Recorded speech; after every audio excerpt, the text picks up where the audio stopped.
Hi friends, welcome to loser trader zone. இந்த வீடியோவில் நம்ம என்ன பார்க்க போகிறோன்னா ஜூலை 5 இன்றைக்கி நம்ம எடுத்துருக்கிற ட்ரேட்ஸ் தான் வந்து பார்க்க போகிறோம்.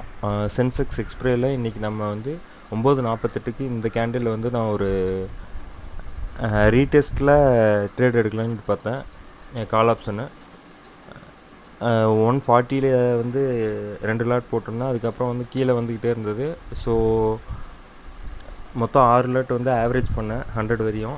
90 வந்து ஸ்டாப் லாஸ் வச்சிடலாம்னு பார்த்தேன். கரெக்டாக 90.50 வரையும் போயிட்டு திரும்பி வந்து ரிவர்சல் ஸ்டார்ட் ஆச்சு. ஸ்டார்ட் ஆனதும் நான் வந்து ஸ்டாப் லாஸ் வந்து ட்ரைலிங் பண்ணிகிட்டே இருந்தேன். அந்த ட்ரைலிங் பண்ணும்போது 138 வந்து கரெக்டாக இந்த கேண்டிலில் வந்து ஸ்டாப் லாஸ் வந்து அடிச்சிடுச்சு. பட் வந்து அதுக்கு அடுத்து கேண்டில் 175 வரையும் போச்சு. நான் 250 டார்கெட் வச்சுருந்தேன். பட் மேலே வந்து 210 வரையும் இப்போ வரையும் போயிருக்கு. இன்னும் வந்து கரெக்டாக நம்ம எடுத்த